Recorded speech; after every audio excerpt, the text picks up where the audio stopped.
Well, good morning. This is Barry Odell with the Church of Christ at Mammoth Spring Facebook page, and it is Tuesday morning, April 5th, 2021. Hope everybody's doing well today. Got some folks joining on the stream so far, and glad to see you. Good morning, Annette. Hope you're doing well. We'll get started here in just a minute. There's Diana. I tell you, the way things have gone, the book of Colossians has... Hey, Sheila. Yeah, let's try again. You got that right. Getting through the book of Colossians has turned out to be quite a feat. We've had internet issues, and what happened yesterday, I actually talked to our internet provider here, and it was on their end. They were having some issues, and thankfully got that fixed. So, let's try it again. Hope you guys are doing well. As always, if you have any questions or comments while I'm going through the text, please feel free to use the comment section here, and I will acknowledge them when I see them. All right, so we're in Colossians chapter 3, beginning in verse 18, and we're in the practical section of the book.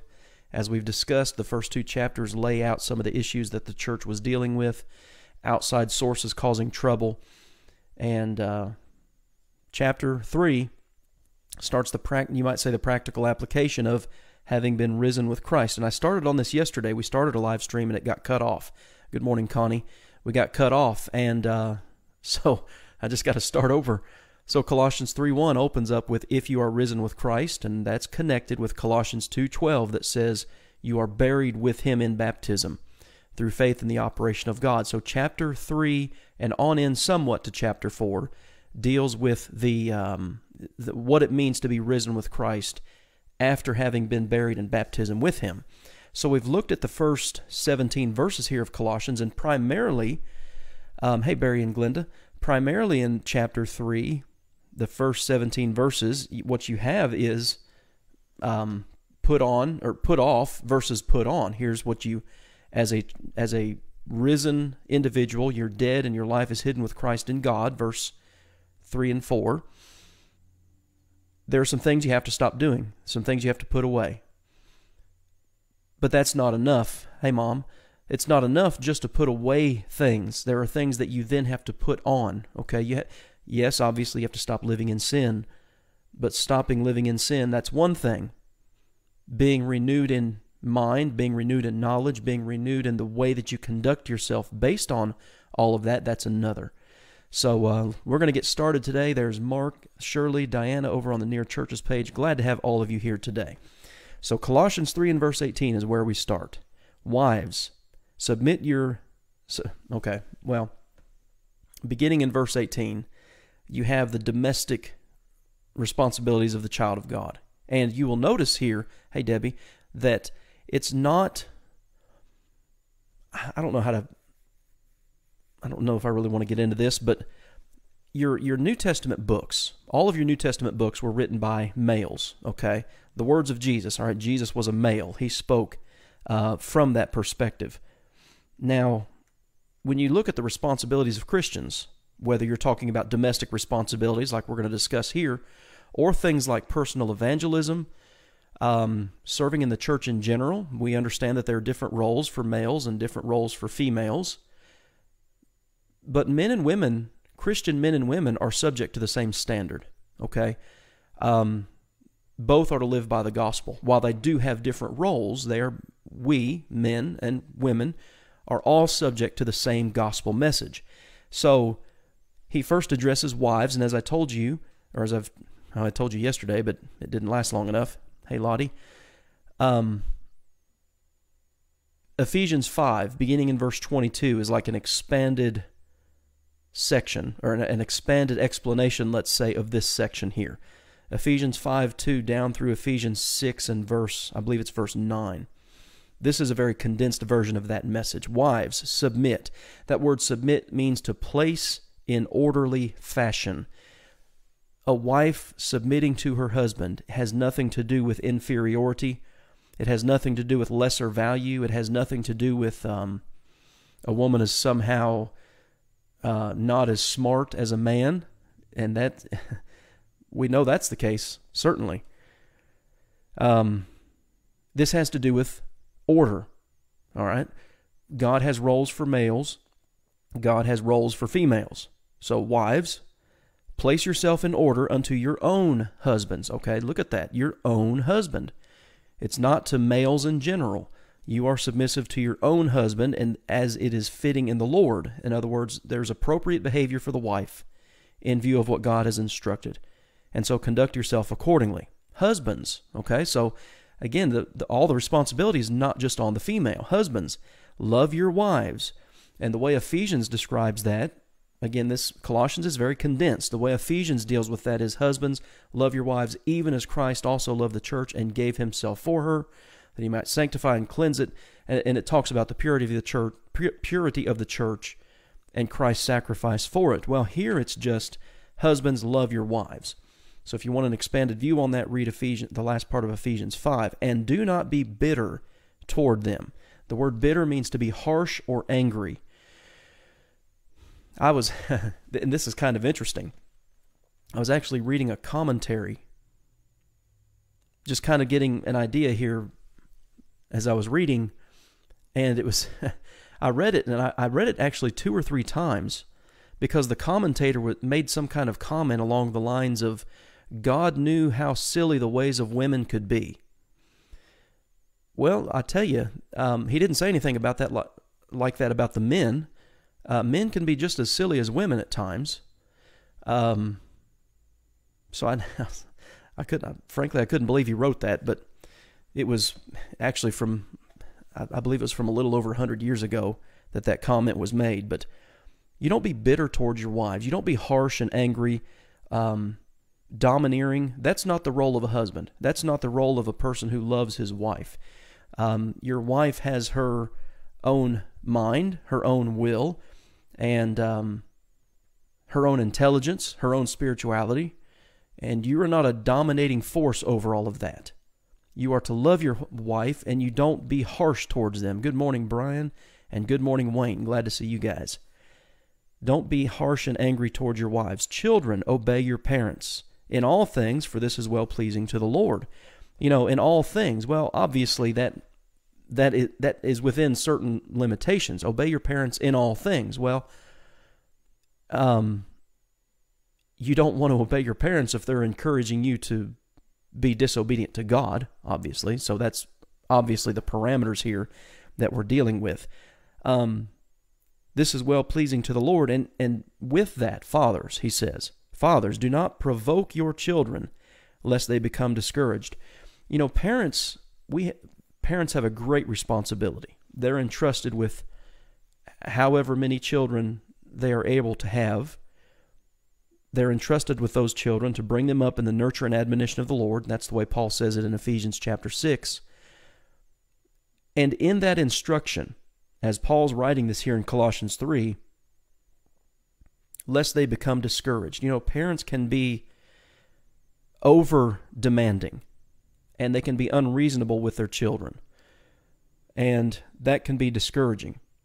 And so parents have to find that balance of being the parent, of being the leader of the family, of setting a proper example for the children, but not placing on the children burdens which they themselves wouldn't be willing to adhere to. You're not a dictator in that sense. You're not a tyrant. You know, when I think of tyrant, that word tyrant, I think of a man like Adolf Hitler. That's what he was. And sometimes parents can be tyrants. And I have seen, and I suppose many of you have too over the years, that tyrannical parents often have rebellious children. As soon as the child gets out from under that roof, the child does what the child wants, regardless of how they were brought up by the parent. And then the parent wonders, well, what did I do? Well, maybe you discouraged your children because you provoked them. You were unreasonable with them. You were hard to please, and you were severe, maybe. Maybe that's something to think about. Sheila says, I've seen many women who get angry at being subject to their husbands. My advice is be careful who she marries, and she will have no issues if she finds a spouse who is subject to God. And man, Sheila, I think you've hit it on the head there. Gail and I went to a marriage. Oh, what was it? It was kind of like a miniature lectureship on the book of Song of Solomon. And this was, man, probably 12 or 13 years ago, but there was something that the guy who was teaching it said that I've never forgotten. And he said, so long as the husband submits to the wife's needs, the wife will have no problem submitting to the husband's lead. See, this is reciprocal. The relationship of husband and wife is two-sided. It's not the husband making all the decisions and being the smartest one in the bunch and tyrannical. That's not how it works, and that's not how the Bible presents it. And the advice there of, how did she say it? Be careful who you marry. Well, yeah, there's a reason. There's a reason, for example, under the Old Testament, that God told his people not to intermarry with the people of the land. Now, we don't have anything like that in the New Testament. What we do have in the New Testament is you may be a spouse who is a Christian who has married a non-believer. Okay, 1 Corinthians 7 deals with that, and 1 Peter chapter 3 deals with that. The Christian's responsibility is to live as a Christian and don't seek to get out of that relationship just because you've married a non-believer. God's marriage law applies to everybody equally, Christian and non-Christian alike, atheist, etc. It applies to everybody. But you do need to be careful who you marry. Marriage is a lifelong commitment to one another with God and to God, I guess I would say. And so if you don't carefully consider who you marry, it can lead to a lot of difficulties. Debbie says, I've also seen women want to take over roles in the church that are only set up by God for men. Yeah, it happens domestically.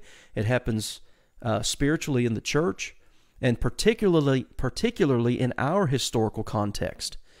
You've got people, of course, in our political realm who are afraid. They don't even know what a woman is, or so they say. That's a political fraud is what that is. They know exactly what a woman is, but they won't say it because they might offend somebody who feels differently. That's our political climate, and that climate creeps into and has crept into the church. There are entire websites devoted, affiliated with churches of Christ, and I use that term loosely now, okay, so understand that, but devoted to being more more gender inclusive in the roles of the church, in the work of the church for the roles of women. They're giving into the political and immoral climate of the day. So God has roles for men, God has roles for women. And if men and women are not fulfilling their roles domestically or spiritually within the church, let's say, obviously things are not what they ought to be, and people will step in and try to do things that they are not authorized by God to do. So, once you knock one of those dominoes down, it's just that. There's a domino effect. It affects the home, it affects the church, it affects your school systems, it affects your politics and the country at large. And that's where we are.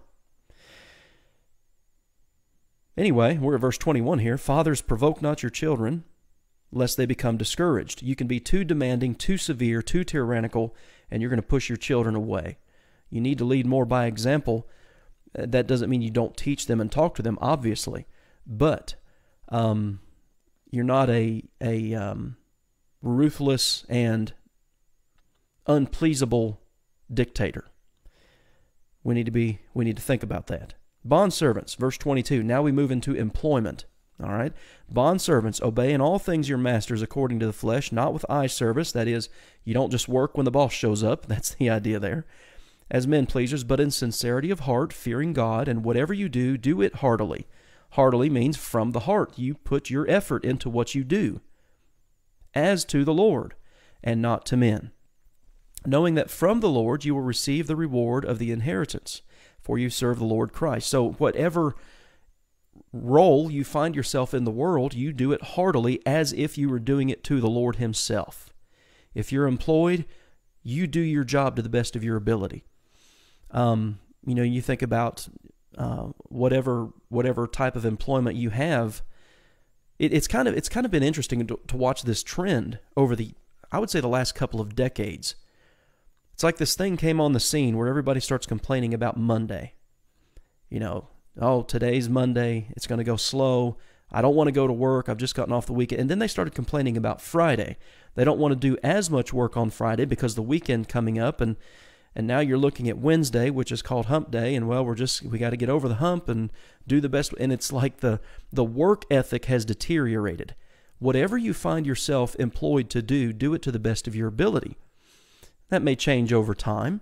I've been preaching for 25 years, and I've kind of changed the way I do things. Can't change the message. You don't change the gospel, but live streaming, for instance, I've only been doing this for about 2 years, but this is part of what I do now here locally, and it reaches out to other places, but you do it to the best of your ability when you do it, whatever your responsibility is. And when you do that, you have a knowledge here, Colossians 3:24, knowing that from the Lord you will receive the reward of the inheritance, for you serve the Lord Christ. In other words, this is kind of that principle of being the salt of the earth and the light of the world. As you are out doing what you do for a living, you're serving Christ. You're setting an example to those people around you. But he who does wrong, verse 25, will be repaid for what he has done, and there is no partiality. God doesn't care, in a sense, where you work or what your last name is or how much money you make. That doesn't bother him a bit. There's no partiality. There's no favoritism with him. So whatever you do it to the best of your ability. And remember, ultimately, you're serving Christ. Masters, chapter 4, give your bond. So again, this is not just one-sided. Husband, wife, that's not one-sided. Parents, children, that's not one-sided. Employer, employee, that's not one-sided. Masters, give your bondservants what is just and fair, knowing that you also have a master who is in heaven. And see, that's just it. Everybody, and Paul addresses this in the first couple of verses of 1 Corinthians 11, ultimately everybody is under God. Okay? God, Christ, man, woman.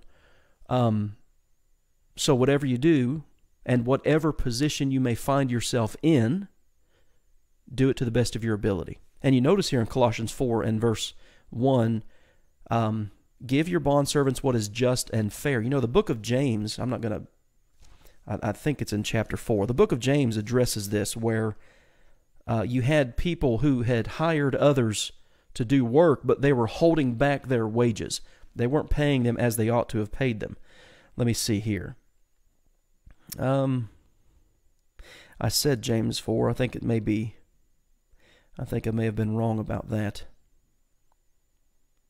Anyway.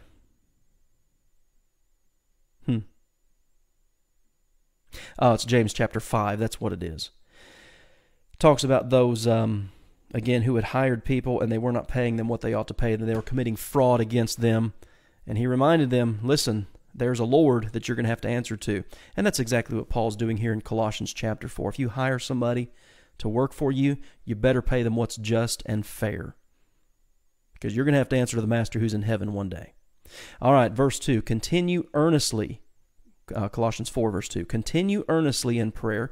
The Greek phrase there is literally tarry in prayer. Prayer, this is something that a Christian, in a sense, does at all times. And it's not that you isolate yourself and you meditate 24 hours a day. That's not the concept, but you have the ever-present willingness to pray, to communicate to God about all things at all times. And, that's what prayer is. It's simply communication with God. And the Christian has that. And so you tarry in prayer, being vigilant in it with thanksgiving. Vigilant means you have your eyes open. You're constantly aware of your ability to pray and what you need to pray for.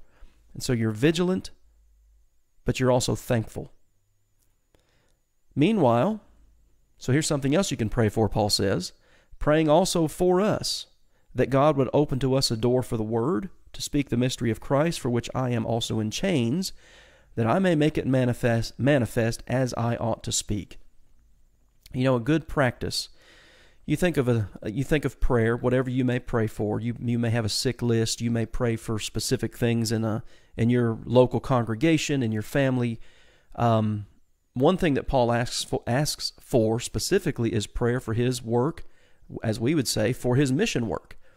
That's something that we cannot forget to pray for, those men and women who dedicate their lives to traveling all over the world and preaching the gospel. Well, what would they want you to pray for? They might want you to pray for what Paul says right here, that God would open to us a door for the word. I think it's 3 or 4 times in his writings where Paul talks about a door that has either been opened or a door that could be opened. The way we access that, according to Paul here, is through prayer. We communicate to God about it. Yeah, I think you're right, Debbie. I think people used to, as a whole, put a lot of hard work and dedication into whatever they might do. Yeah, to me, there's no doubt about that. The work ethic is quite different than it used to be, and the products that we have today are quite different than they used to be. It's almost a sin to have pride in our country in what you do, unless it's sinful. Then you can be proud about that, apparently. Anyway, Paul prays for this door, or asks them to pray for this door to be open, that he may preach the word, even while he's in chains, as he says there in verse 3. That's why he's in chains, because he was preaching the word. But hey, since I'm here, go ahead and pray for me so another door can be opened for the word. Walk in wisdom toward those who are outside, redeeming the time. This is touching on our example to the non-Christians, to non-believers around us. Walk in wisdom. Redeem the time. You take advantage of your opportunities with non-believers. Spread the gospel to them. Set an example for them. Let your speech always be with grace. Listen to that. Let your speech always be with grace, seasoned with salt, that you may know how you ought to answer each one. The Bible, man, especially the book of Proverbs, talks a lot about not just what you say, but how you say it. There's one thing to be said for being plain in speech. Jesus was very plain in speech. You had a hard time misunderstanding what he meant when he was being that way. On one occasion, at the end of John chapter 16, he was talking to his disciples, and he said, "Now you're speaking plainly. All right, we get it. There's no misunderstanding what you're saying here." But the Bible does command, while we're being plain in speech, at the same time, to be kind. You can be straightforward, direct, unmistakable, and kind. All of that, those things aren't contradictory. You don't have to be impolite and rude to be straightforward. I always think of, it's Proverbs 15:1. A soft word turns away wrath, but harsh words stir up anger. Once you say something, it's out there, and you cannot pull it back in. And so I know I need to work on that. I suppose we probably could all do better in not just what we say, but how we say it. So listen to that verse again. Let your speech always be with grace, seasoned with salt. What does salt do when you put it on food? Well, it makes it taste a little bit better. You can be that way with people. You can be direct and specific, and you can make it where you're not distasteful to them. So we can all work on that. I always think of James chapter 2. Deborah says, I have to work on saying things better. Deborah, I think we all do at times. There's no question about that. And I said James 2. James 3. James 3 should help us with that. All right, guys, listen, we went over a little bit today, but I've got to make up for some time somewhere. I mean, we've missed so much lately. I was out of town for a week with spring break, got back having nothing but trouble with the internet. It seems to be good now, but it's been very frustrating, and I apologize. And I don't know what I could have done about it, but I'm sorry anyway. But let's do this. Tomorrow we'll plan on finishing Colossians, and that'll be Wednesday. So then, Lord willing, Thursday we'll start the book of 1 Corinthians. Yes, Connie, absolutely. Connie says very often the how we say something is more important than what we say. Absolutely. And man, I don't know if there's a better book to talk about that or to learn about that than the book of Proverbs. So there's some valuable reading for you. All right, guys, I really appreciate y'all being here today, and I appreciate your patience and in all the struggles that I've been having here with my service. But all right, guys. Well, here's another comment. I'm behind you all a little bit, so here's a comment from Sheila. I've seen a lot of posts on Facebook by Christians that if I was a sincere person in error, that even though the posts are true, they would turn me off from the church. It matters how we approach people. Yes, absolutely. You could probably do a whole video or two on that. So, absolutely. All right, guys. I'm going to wrap it up. Thank you again for being here today. I hope to see you back here tomorrow at 11 o'clock. We'll finish Colossians, and Thursday we'll plan on starting the book of 1 Corinthians. So have a good day, and hope to see you back here tomorrow.